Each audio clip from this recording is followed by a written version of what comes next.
First of all, just thank you, Rainier, for having me here. And thanks to Women in Games. And yeah, thanks to everybody that's here.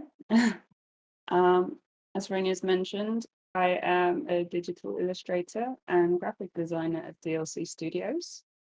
And I've been working in esports for about a year now. Uh, what I love about my job the most is how varied one project is from the next, as well as the wide scope that gaming and esports offers in terms of creative potential, as well as visual storytelling. What I thought I'd do tonight is to run through a couple of projects that I've done over the year, and then I'll talk a little bit about how I personally got into the industry. Okay, so first up is 10 Star. 10 Star is a new esports club aimed at supporting and nurturing new professional players. We were responsible for creating their entire new identity, including their logo, their brand typography, and even their company values. To further strengthen the brand, we also developed their visual style, which you can see implemented through all of their social and tournament graphics online. To begin with, there wasn't a clear sense of direction from the client in terms of how they wanted to develop their brand, and it made it quite hard to know where to start. All I really knew from the start was that I really wanted to avoid an obvious star logo. But there was an extensive amount of ideas generation and back and forth with the client to figure out what would really work for them. Rather than focusing on stars specifically, I then decided to expand to all of space as a concept. And they'd also mentioned that they really liked the idea of a mascot to represent them. So we looked at things like androids, aliens, astronauts, as well as their favorite animals. The little android you can see there was the end result. And once the logo was finalized, things really started to come together. I used the android's color scheme to develop the brand colors. And once we had finalized the brand guidelines, theme for the social and tournament graphics had already started forming. It was really fun to develop a bit of a story for them, creating things like planets and spaceships and sci-fi tech-looking graphics. I also took inspiration from old comics that I read as a kid, and I applied a halftone pattern as an overlay to give that retro print vibe. So after a bit of a challenging start, the whole story really came together, and this was just so exciting. Um, how everything just unfolded. So it was a truly rewarding project to be a part of and so much fun. So I am hoping to work with them again in future and to continue telling the story. Nello is a professional Rainbow Six player as well as a world champion. And although this is another branding identity, this time it's orientated towards streaming. Nello's logo needed to reflect his personality and his already established identity as a pro player. He had also wanted a logo that encompassed both his name as well as his shark mascot, but in a way where the two elements could be separated and function independently as well. So we explored different shark concepts, styles, and text combinations. For us, it seemed to make more sense that if the two elements needed to be able to work independently, um, to go with either a full body shark or something like a shark fin inside a shield. However, Nella was leaning towards a shark head as a design, and we really needed to work out how to balance this without having text as an anchor. I took inspiration from some Japanese wave logos, and this ended up working really well. So the wave and the shark blend together in quite a natural way. And personally, I really like that it complements the curve and motion of the shark. This adds just more energy to it. From the logo, we then applied the same shark and wave theme alongside his trademark lime accent to all of his broadcast graphics for Twitch and YouTube. This was also an opportunity to show the fun side of his character with things like a snoozing shark offline screen and a full set of Twitch emotes. We decided to add in a surprise girlfriend shark emote, as his girlfriend had been quite involved throughout the design process and she was really supportive. They were both really happy with the designs, especially the emotes. And it was just such a great feeling to see their reaction to what we'd produced for them. Work from Home League organizes tournaments that allows companies and industry professionals to compete against each other across various game titles. DLC were responsible for the identity rebrand, and afterwards were invited to compete both in Season 2 CSGO and Season 3 Rocket League tournaments. We wanted to create some fun and social content for the event to show support for our team and to promote the tournament. This was also a way for us to connect with the other industry professionals involved in the event, including our physician. The identity rebrand included building this retro game-inspired world, and we decided to take inspiration from this, base each match on a location on the map. There was an abundance of references to take inspiration from, including vaporwave aesthetics, retro gaming, superhero comics, anime, and classic films like Tron and Star Wars. For Season 2, time constraints were a major deciding factor in determining style. And we decided that the approach I generally use for mocking up characters and environment for concept art would work really well for this. This meant lots of bold, solid shapes and simple but expressive silhouettes. The color palette reflects the colors from the world, as well as a burning sunset orange just to set it off. The finishing touch to each piece was this type of glitch effect, which just balances the dark, solid graphics and brings more energy and intensity to the scene. We wanted to approach Season 3 differently, but still have it clearly based in the same world. So instead of battles and rivals, this time the focus was on the unique car models that represents each of our team's players, using around Work from Home League world. There was more time to allocate to these, which gave me the space to try out more complicated perspectives and incorporate a greater level of detail. Personally, I really love bright colors and experimenting with different effects and overlays in Photoshop. So it really felt like I was in my element here. As far as the tournament goes, we have yet to win one, but we came close in Season 2. Nevertheless, this was a really, really exciting event to get involved with. And in some ways, it was my first real taste of what esports was like.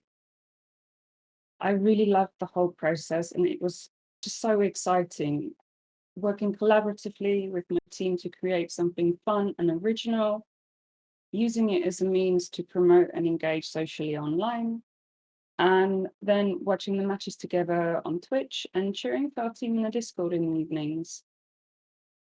Overall, this was just such a great experience, and I am definitely looking forward to Season 4.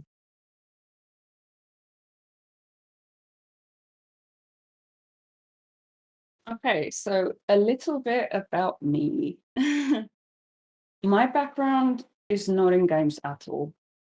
I studied book arts and design at university, thinking I was going to be a children's book illustrator. And after university, I got a job in education. But I ended up in the games department of a local college, and this really sparked something for me. It was just such a fun, friendly, and creative environment, and it was just so inspiring. I very much felt like this is exactly where I needed to be. Like, I need more of this. Um, and not from an educational standpoint. I actually wanted to work in games. However, as a mostly traditional artist at this point, kind of a non-gamer, it really didn't seem like a clear-cut path. And to be honest, until it happened, I didn't think it was going to. However, as I felt so inspired by working with game students, I started practicing digital drawing more often, and I was very fortunate to get a lot of support from tutors that I work with. One was a professional digital artist as well, and he gave me quite a lot of advice and guidance to get through my first project. Some of the other tutors suggested sites I could use to reference, and they even hired me for commissions from time to time. And overall, their support just really pushed me forwards. I used sites like ArtStation and YouTube to research professional artists, as well as the type of jobs that are available in the industry. I printed out some of these adverts with a list of their requirements and actually stuck them on my wall. So I could clearly see what I was working towards, what I needed to learn or improve on, etc. With a background in graphics, I already knew Photoshop quite well, but when it came to digital drawing, I still had some major holes in my skill set, and it included some vital things like anatomy, light theory. Through all of my searches and my mission to improve, I eventually came across a company called Paintable, and I signed up for the digital portrait challenges that they host. The challenge comes with a lot of incredibly useful advice and tutorials. And afterwards, I saw a significant improvement in my drawing skills.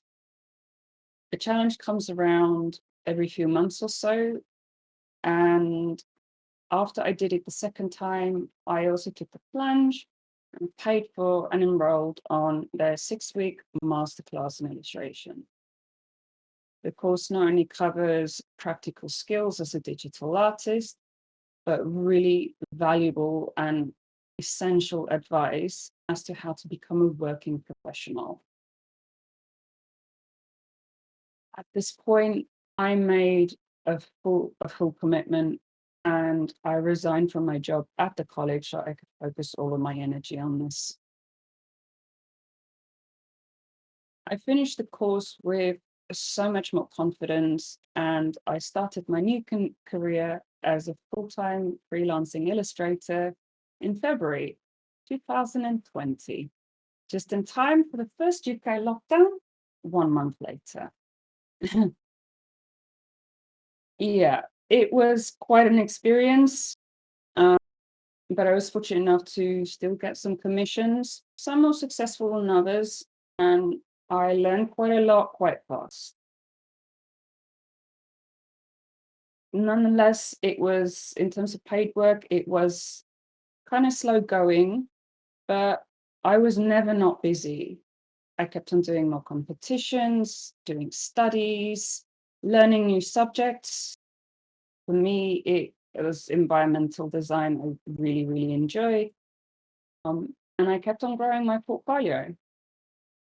And this is something that I'd strongly recommend to anyone starting out as a freelancer.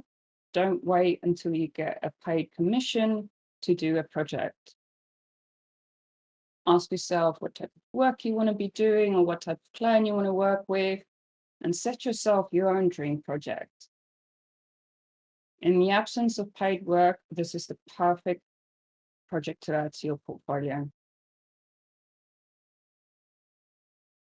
Where I used actual job specs to assess what skills I needed, I also analyzed other artists' portfolios to help me build mine.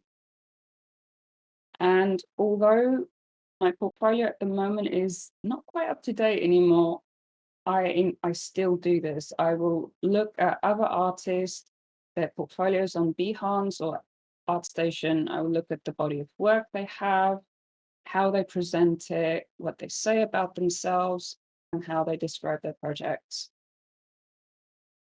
When adding a project to your portfolio, include more than just a final piece.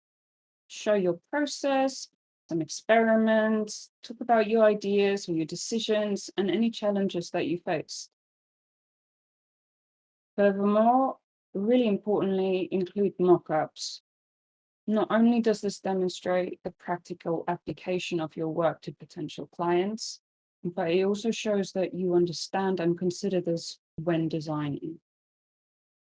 It's really important to give people something to engage with, not an end result.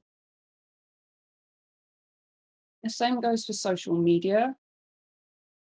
As a freelancer, you are your own representation, more than most likely. So it's important to be socially active, not just creatively.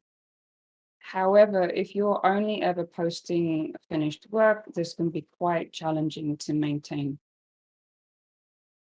Works in progress are a great way to engage your audience by sharing how you do what you do. Try encouraging some conversations around your work by asking questions like, can you guess what I'm working on? Or what shall I draw next? I see some artists set challenges of their followers, like they draw this new style, or they take suggestions from their followers in terms of what work to create next. Try things out and get creative. This was my approach, and it definitely got me noticed. Um, so 6 months after I became a full-time illustrator, I started my first project with DRC. Thank you. Any questions? Awesome. Yeah, I actually wrote down a whole set of questions, but I would open up for audience first. So if anyone has a question, please come forward and feel free to ask. Okay, if not so, I can ask like Yes, me. you go first. Sorry, I'm too slow. No, worries. Hello. Hello. Where would you say? I think I know the answer, but where would you say you take most of your inspiration from for some of your designs? I mean, you mentioned comic books. You've mentioned neons or bright colors. Where do you draw your most inspiration from? And what's the most challenging aspect of when you've got that sort of inspiration? If a project comes forward that challenges you from, okay, I normally draw on neon, but this project definitely doesn't require that. Does that make sense? Yeah, I understand. I think, yeah, the kind of subjects that I listed are ones that personally get me really excited. So futuristic sci-fi, with a story, really. But I do a lot of work that doesn't have neon in it. It does tend to be quite bright though. I will, wherever I can, I tend to incorporate bright colors, which is a stark contrast to what my traditional work was. My traditional work was almost always in graphite. And when I became digital, I flipped the other way around. So everything is very bright. But I do quite a lot of work that my work is very varied. So I do quite well to adapt to whatever the brief is. My biggest challenge, and this goes for any kind of project, really is time constraints. I tend to be quite detailed and perfectionistic, and this is something that takes time. So yeah, and that is always my biggest challenge, is just to speed up more. Okay. Question. Yes, Sorry. please. Can you hear me? My mic is going. Okay. So I'm basically, I kind of recognize myself a bit in your story because I'm in the esports scenario, but I'm actually a psychologist and I'm also a 2D artist. And I've participated in many projects, as in like game jams and just freelance projects, but I'm having trouble like actually starting in the area, you know, like professionalizing myself in the area. Could you give any tips on that? Like, you have the experience, you have the talent. I just don't know how to go and move to the next level. You know? I see what you mean. Um, the course I did for me made a really big difference because it covers things like how to design your portfolio. So I guess in the sense that I was lucky, DLC approached me and they liked my work enough to hire me full time. Okay. I did kind of, pull out all the stops to, give myself the best chance there. So I think if you already have connections, that works in your favor, and you could potentially approach people in that kind of way. But it's if you're doing these kind of projects with freelancing, they're really, really good to add to your portfolio. So I would recommend really strengthening your portfolio and just be more socially active if you're not already. Okay. Yeah, that makes sense. Thank you so much. You're welcome. Hey, anyone else got any questions? Because I wanted to know what has been your most challenging work so far. That's a good question. 10 stars actually has been that. Like I said, when we first started, they didn't have a clear idea of what direction they wanted to go with their brand. They had like the idea of making a story out of it. And I think the only other constraints were they didn't want to have a text-based logo. But as soon as I drew, like in my brainstorm, I drew text-based logos in as well, and I really loved them. So it it wasn't very clear, and every time we sent a bunch of designs off to them or a bunch of concepts, they came back with, "We love all of them." I'm like, "Oh, thank you, but can you pick one so that I can develop it?" And they're like, "No, I just love all of them." And it doesn't work for a logo. Like, I think we ended up trying to incorporate, well, I tried to incorporate as much as I can, but there is such a thing too much. And as an identity, you need to have the core concept, as simple and as straightforward as possible. Having loads of different bits to it makes it too complicated, but you end up with a brand that isn't very strong. And this is quite common. Clients that just don't already have experience with how identity works. So it's my job and my director's job as well to kind of use our expertise to guide them through this and advise them. But there was just a lot of drawing different types of androids and a lot of just trying to combine. They wanted to combine different things that don't work together up until the point of actually finalizing the logo.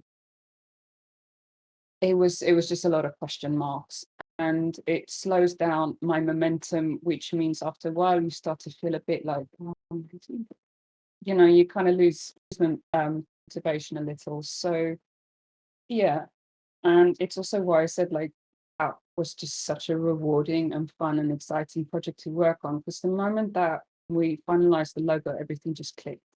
Okay. And then it went really, really fast, and there was so much energy, and we're like, oh, and this is going to work, and we can do that way. And it just really came together so quickly and in exactly the way that they needed it to. I think even, like I said, we went with a space theme, and actually that's another thing I take references from is I'm a bit of the science nerd. So even the font that we went with is called Europa, which is one of Jupiter's moons. So everything was just spaced to the max. It's just everything just worked really well. Nice. Okay. Yeah, I wanna ask a follow-up question to that. Are there any frequently asked questions to get your informations about what the client wants, basically? Is there a type or something? My directors tend to have initial meetings with the clients, so you might have to ask them that one. For me, on if I take a freelancing or personal commission, it does depend exactly what the commission is for. But it will include things like the size and dimensions of it.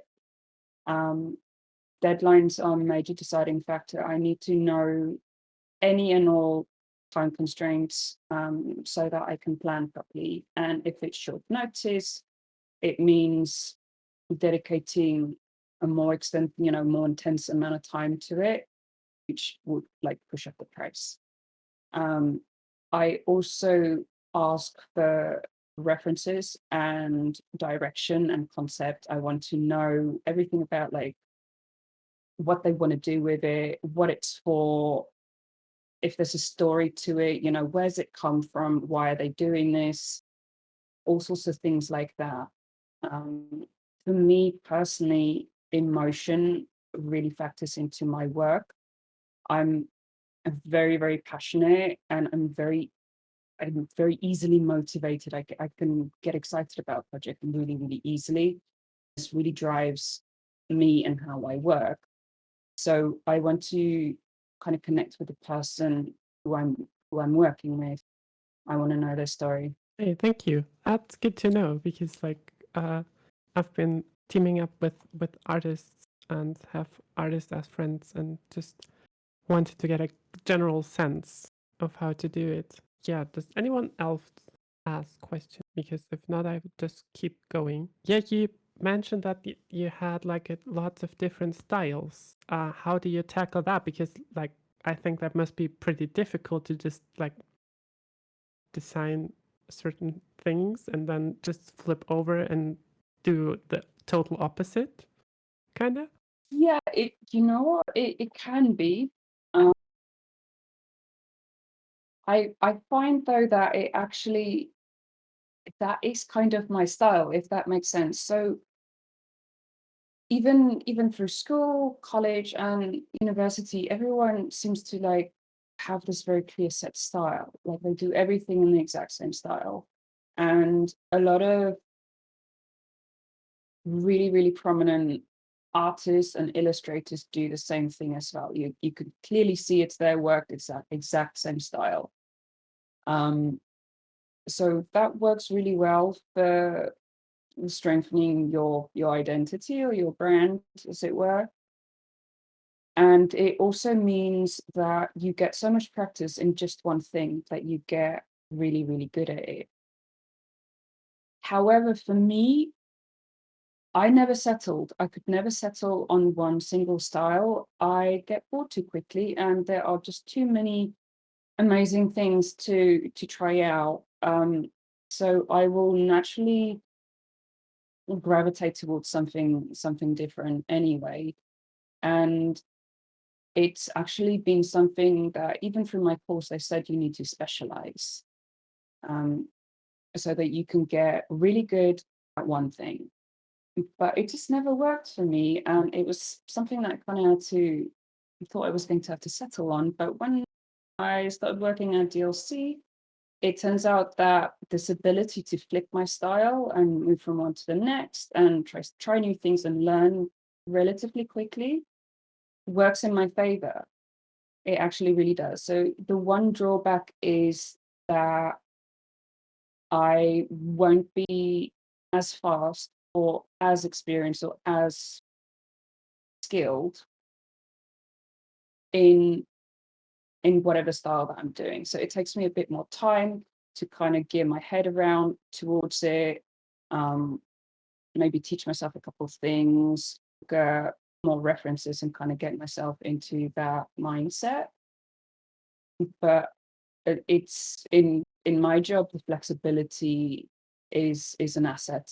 It's really important actually that I am able to do that. And when it comes to a client and offering, saying what we can offer them, it goes a long way to be able to say, well, we've got, I don't know, 6 different styles to pick from, not just 1 or 2.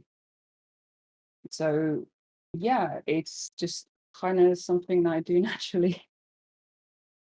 Okay, that's pretty cool and interesting, honestly. I have a question. Yes, please go ahead. Do you have any steps that you take for your creative process that you do every time, or is it something that you always do it in a different way, or you don't really have anything that is set for you to do every time that you're starting a project? I'll usually make a Pinterest board for it. So I kind of pick up a lot of references. I think I'm maybe excessively about kind of just referencing loads and loads of images, and kind of do that where it, like, things just kind of develop in my head. So I will, by looking at so many references, I pick up the mood, I pick up the colors, I pick up whatever style it is or vibe that I want to kind of project. And then rather than kind of having one reference and I'm kind of copying it, I have loads of different references in my head, and I will kind of generate my own version of things. So it's a way for me to create original work by kind of mixing things together. And yeah, I think in terms of starting a project, do you mean like a drawing process, or just how I kind of get myself mentally prepared? Both, actually. Okay. So for the drawing process, sort of like the mock-up of the posters that I showed in my slides, where they're like really, really rough, I will do things like that. So I will have a very kind of a big half opacity brush, one after that one. Yeah. So really, really rough work to kind of get the energy of it and just knock stuff up. And I will pull it apart and try different things and scratch all over it and overlay and things so that I can kind of get that. And then I'll blow that up to big size, and then I start working on top of it. At that point, it depends on what kind of style I'm going to be working in as to how it will develop further. However, I do tend to have the same finishing process as well. So again, as I mentioned, I'm all about bright colors and things like that. So I will always add some extra highlights and things like that on an overlay, another layer set to overlay, or one of the other blending modes to kind of give some real bright and vibrant touches to it, if that makes sense. And for me, this just kind of really livens up a piece. So I will do that on pretty much everything, granted that there's enough time. Faces as well, just adding a little bit of warmth or light or just a little hint of something, to me really makes the piece. So I kind of say that's my start and my finish is kind of the same, and it's in between is up to the rest of the project. In terms of me preparing for a project mentally, coffee and the right playlist, really. If I've got my references, I'm always listening to music. I just really pick up that energy. So I struggle to work without music. I've got a good playlist going. I've got my coffee. Then it's go time. I think I really minimize distraction. I tend to, when I'm focused on my work, and because my head will just be in that space, so I generally won't look at my phone very often. And I just I block out any kind of distractions. But I think I am quite introverted, so I maybe do that naturally. And I try to kind of have an environment that makes me feel work ready. So my desk and my office space is set up to kind of give me inspiration, and it's kind of neat and tidy and everything's in its place. And I think my mental and physical health, my diet, all of those things to me are really important, because if I'm not functioning at my best as a person, it filters into my work. You can see it straight away. The day that I'm tired or I'm stressed or things like that, I can kind of manage it up until a point, but if it's something that's like ongoing, it will show in my work. So I take that very, very seriously, to have like a really good working environment and to make sure I'm healthy. That's a pretty good role model, honestly. Thanks. Yeah, I hope that answered the question. Julia? It did. Thank you. It's Julia. Oh, sorry. Really It's okay. But it did. Thank you, Inny, so much. awesome. You're welcome. Yeah, I wanted to follow up on that with what personal arts projects would you recommend for new artists or newcomers to pick up to expand their portfolio, for example?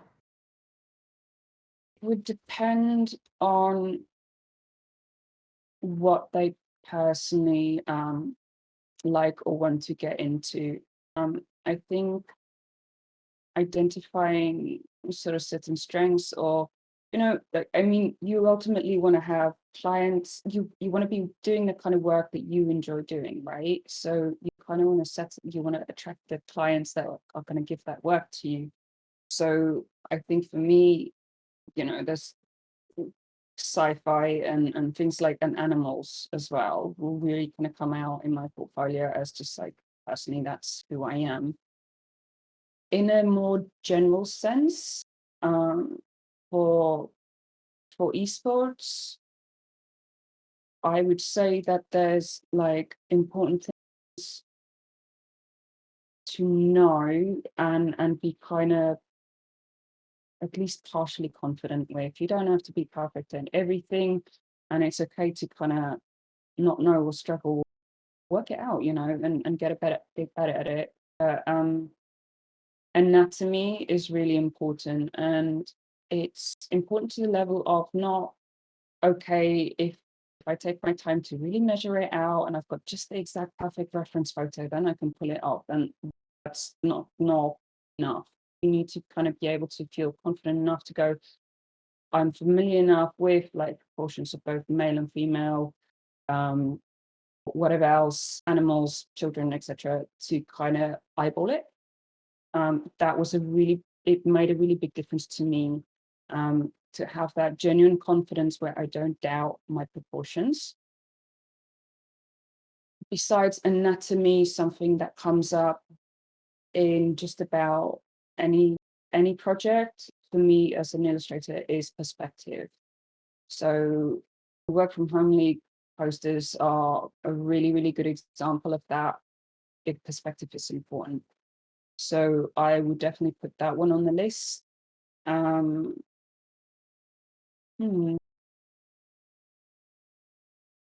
guess as well, for an esports artist would be the broadcast graphics.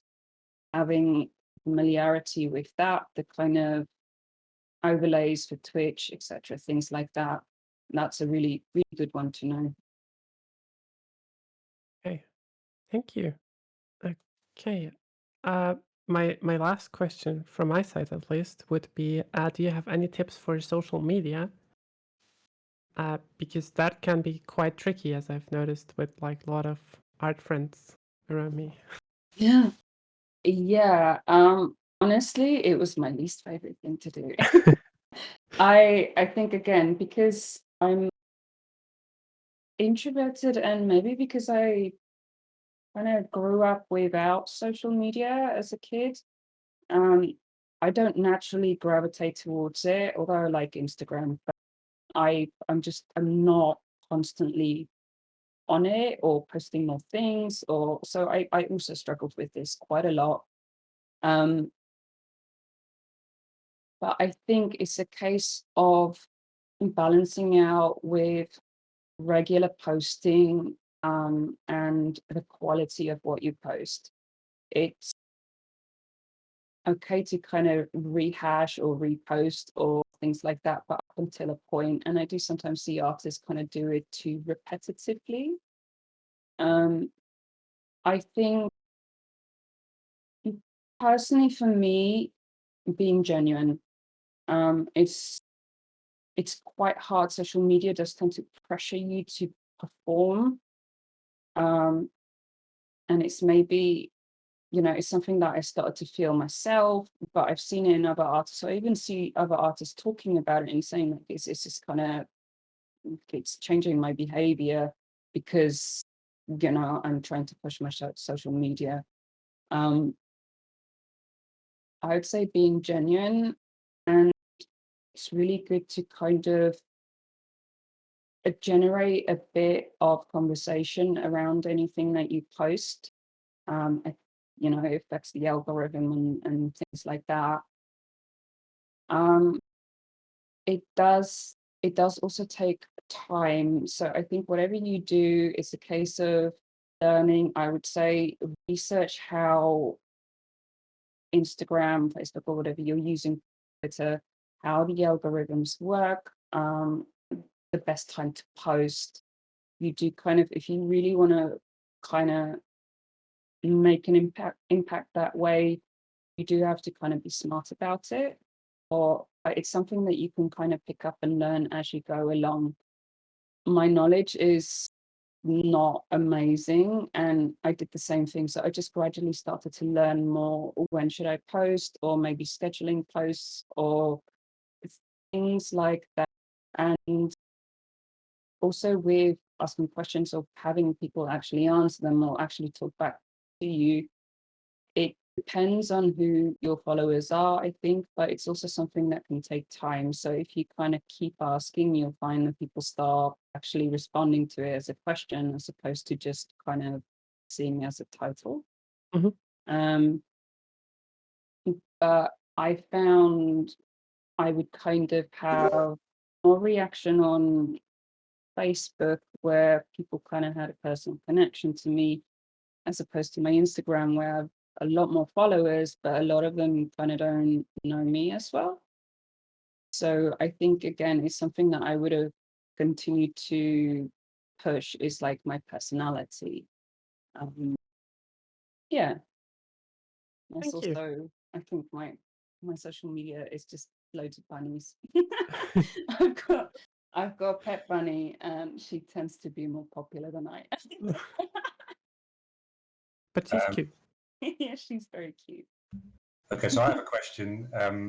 So first of all, sorry I'm late, and this question may have been asked already, in which case just let me know in either. So this is David from Women in Games. I'm interested to hear, if this question hasn't been asked already, how your work has changed over the last 12 months during the pandemic, and there's been a move, I guess, to more online or all online tournaments compared to physical tournaments. So I guess the work that you are doing for tournament organisers could well be different. It may be less, it may be more. But if that question hasn't been asked before, I'd love to hear what's been happening out there in your profession. It's a really, really good question. I started I got my job during the pandemic. So in terms of esports, I don't have a reference as to what it was like before. However, well, not personally. DLC as a company was orientated towards a lot of behind the scenes video footage and actually at events, promoting events in that kind of way.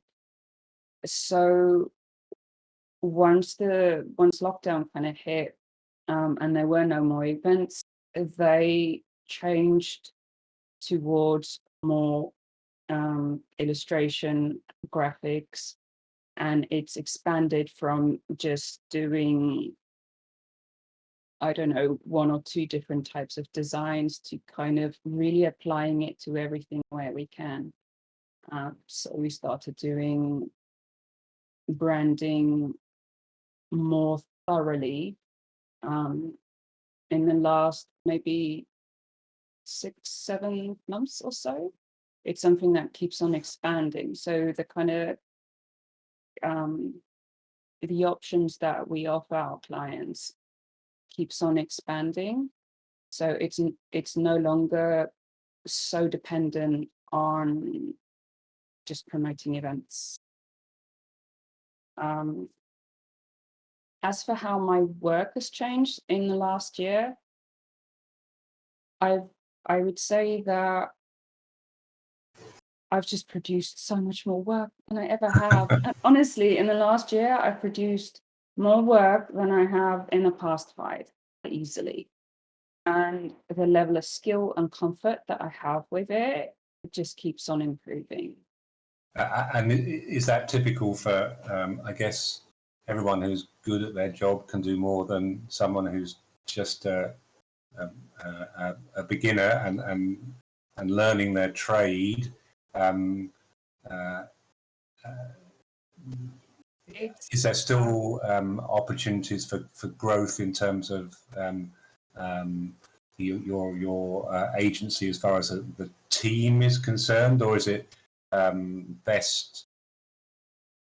Is the reality that if you can find someone really good like yourself, that you'll do most of the work simply because you've got that experience? I'm not quite sure how your office is set up. In terms of whether or not we can still expand, you'd have to ask the directors. I'm by no means the only illustrator on the team. Oh my goodness, we just have too many projects. So I think we're, we do. There's always something to get on with, and I'm one of 5. Yeah, graphic designers. So yeah, no, it's not a one-man show. No. Okay, that's very interesting. Thank you very much. Sure. Thank you for the question as well. Any more questions from the group? Okay, if not, then thank you, Inny, for taking the time to talk to us and explaining your job, because that was like super interesting for me to see that actually. Awesome. Well, thank you so much for having me. Of course. It was a really, it's great to be here. Thank you. And keep on coming back. These meetings are taking place every 2 weeks, and we're always looking for interesting people from all aspects of competitive gaming and esports. And so we do appreciate your time. Thank you. Awesome. Thank you so much.